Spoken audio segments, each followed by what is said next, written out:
आज़ा की कहानी आज़ा की ज़ुबानी, इस उन्वान के तहत आज हम सुना रहे हैं आँखों की कहानी, एक आँख की ज़ुबानी, जिसे जिस्म का स्कैनर भी कहा जाता है, आँखों को जिस्म के स्कैनर्स भी कहा जाता है।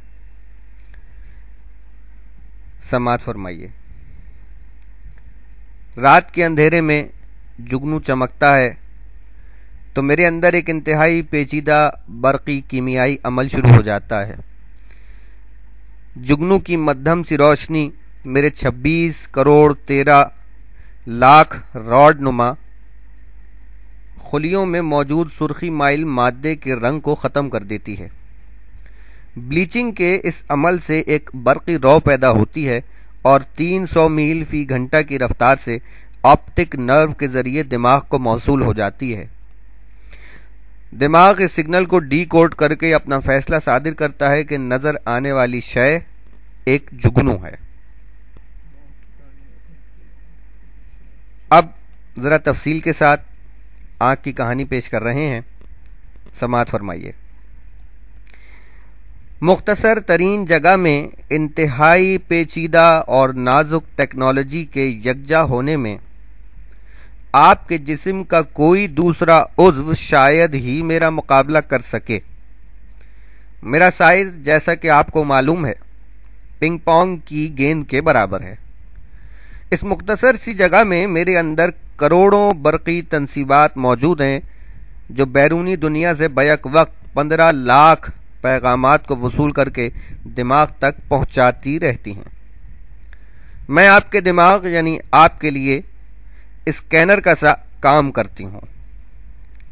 इस दुनिया में आँख खुलने से लेकर अगली दुनिया में जाने तक इस दुनिया में इंसान जो कुछ देखता है तो मेरे ही जरिए देखता है, और उसके साथ मैं उन तमाम नज़ारों, चीज़ों, शक्लों, चेहरों, जानवरों, पहाड़ों, समंदरों, बादलों, हर चीज़ को स्कैन करके उनके प्रिंट्स को आपके दिमाग की तरफ भेजती रहती हूँ।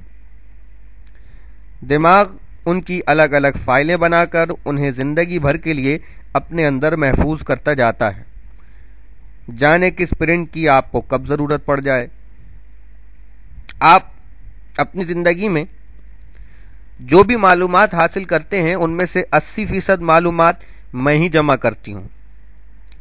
आप मुझे एक नन्हे मुन्ने टीवी कैमरे से तशबीह दे सकते हैं, हालांकि मेरे लिए ये मिसाल बड़ी ही मज़हक़ा ख़ेज़ है। दुनिया के सबसे महंगे और जदीद तरीन टीवी कैमरे और मुझ में तकरीबन वही फ़र्क है जो एक ज़र्रे और सूरज के दरमियान पाया जाता है। मैं आपकी क़ुव्वत बसारत हूँ, आपकी आँख, कुदरत का एक रोशन मोजज़ा, एक अजीम तरीन तोहफ़ा।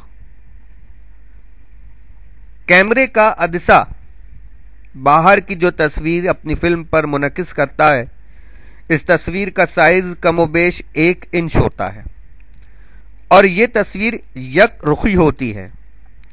मेरा अदसा भी बाहर के मंजर की तस्वीर अपने 1 इंच के पर्दे यानी रेटिना पर मुंतकिल करता है, लेकिन आपको हबीब बैंक प्लाजा की 25 मंजिला इमारत 25 मंजिला ही नजर आती है। दिमाग में बसारत का मरकज 1 इंच है, जबकि इस 1 इंच में सरबा फलक पहाड़, समंदर, इमारतों, दरिया, जंगल, हर चीज को आप उतना ही बड़ा देखते हैं जितनी बड़ी के वो होती हैं। अब आप ही बताएं कि आंख को कैमरे से तशबीह देना किस कदर मज़हक़ा ख़ेज़ बात है। जिस्म इंसानी के बनाने वाले ने हमारे लिए जो जगह मुंतखब की है, उससे बेहतर जगह पूरे जिस्म में कहीं और हो नहीं सकती थी। उसने पेशानी के नीचे और रुखसारों के ऊपर मजबूत हड्डियों से 2 शमदान बनाए। खुद मुझे और मेरी साथी आंख को इन शमदानों में सजाया। अगर ये चराग जिस्म में किसी और जगह होते तो इंसान बड़ी मुश्किलात में पड़ जाता और उसकी ज़िंदगी अजीरन हो जाती। कदीम ज़माने और आज के दौर में ज़मीन आसमान का फ़र्क पैदा हो चुका है। इंसान के कदीम आबाओ अजदाद जंगलों में ज़िंदगी गुजारते थे। हम आँखों का ज़्यादातर काम دور کی چیزیں دیکھنا تھا تاکہ خطرے سے بروقت بچا جا سکے اور آنے والے شکار کو آسانی سے شکار کیا جا سکے۔ لیکن جب سے انسان نے مکانوں میں رہنا اور پڑھنا لکھنا شروع کیا تو ہماری زیادہ تر خدمات قریب کی چیزوں کو دیکھنے پر مرکوز ہو گئیں۔ جب ٹی وی اور پھر کمپیوٹر آیا تو ہماری ذمہ داریاں ہر وقت قریب دیکھنے تک محدود لیکن بے پناہ بڑھ گئیں۔ بہرحال آپ کے اور ہمارے پیدا کرنے والے نے ہمیں بناتے وقت ہمارے اندر وہ ساری صلاحیت محفوظ کر دی تھی جن کی ہمیں ماضی، حال یا مستقبل میں ضرورت پڑ سکتی ہے۔ اگر اللہ تعالیٰ نے ہمیں ایسا نہ بنایا ہوتا تو جنگل سے کمپیوٹر اسکرین تک آتے آتے سارے انسان نابینا ہو چکے ہوتے۔ آپ جب اپنی آنکھ کو دیکھتے ہیں تو بظاہر یہ آپ کو ایک ایسی چھوٹی سی گیند نظر آتی ہے جس کے سامنے کی طرف سیاہ رنگ کر دیا گیا ہو۔ میری بیشتر نازک تنصیبات اسی علاقے میں موجود ہیں۔ سب سے اوپر قرنیہ یعنی کورنیا کا نیم بیضوی کور کور ہے۔ اس کے پیچھے آنکھ کی پتلی پیوپل واقع ہے۔ دیکھنے کے عمل کی ابتدا اسی دریچے سے ہوتی ہے۔ قرنیہ روشنی کی موجوں یعنی ریز کو مخصوص زاویوں اور ایک خاص انداز سے موڑتا ہے یا ترچھا کر کے آنکھ کی پتلی تک پہنچاتا ہے۔ یہ دریچہ خودکار نظام کے تحت چھوٹا یا بڑا ہوتا رہتا ہے۔ تیز دھوپ میں یہ دریچہ تقریباً بند ہو جاتا ہے، رات کی تاریکی میں آخری درجے تک کھل جاتا ہے۔ یہاں تک تو کوئی ایسا کام نہیں جو ایک کیمرہ انجام نہ دے سکے۔ اگرچہ کیمرے کے لینس اور اپیرچر انسانی آنکھ کی بھونڈی نقالی ہیں۔ میرے عجائبات کی ابتدا میرے عدسے یعنی لینس سے ہوتی ہے۔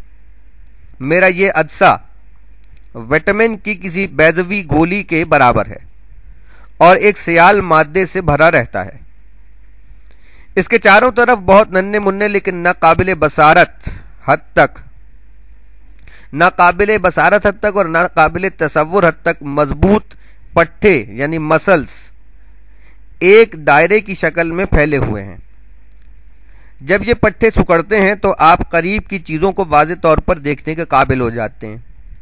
یہ پٹھے جب پھیلتے ہیں تو آپ دور دراز کی اشیاء کو آسانی سے دیکھ سکتے ہیں۔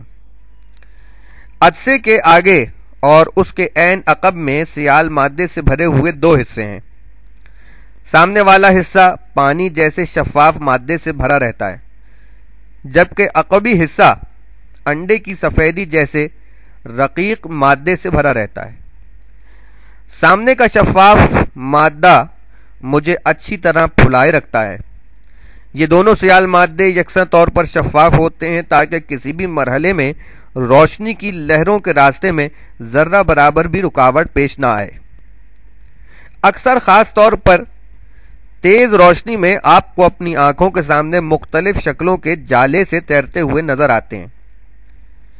یہ آپ ہی کو نہیں سب کو دکھائی دیتے ہیں۔ دراصل آنکھوں کی تعمیر کے دنوں کی بچی ہوئی خلیاتی باقیات ہیں۔ یہ دراصل آنکھوں کی تعمیر کے دنوں کی بچی ہوئی خلیاتی باقیات ہیں۔ رحم مادر میں جب آنکھیں بن رہی ہوتی ہیں تو تعمیر کے کام کا کچھ مٹیریل بچ جاتا ہے اور آنکھوں کی بیرونی رطوبت میں زندگی بھر تیرتا رہتا ہے۔ بظاہر اس کا نہ کوئی نقصان ہے اور نہ کوئی فائدہ، لیکن قدرت کے کارخانے میں کوئی چیز بے مصرف نہیں ہوتی۔ ممکن ہے آنے والے دنوں میں اس کی اہمیت و افادیت ماہرین کی سمجھ میں آ سکے۔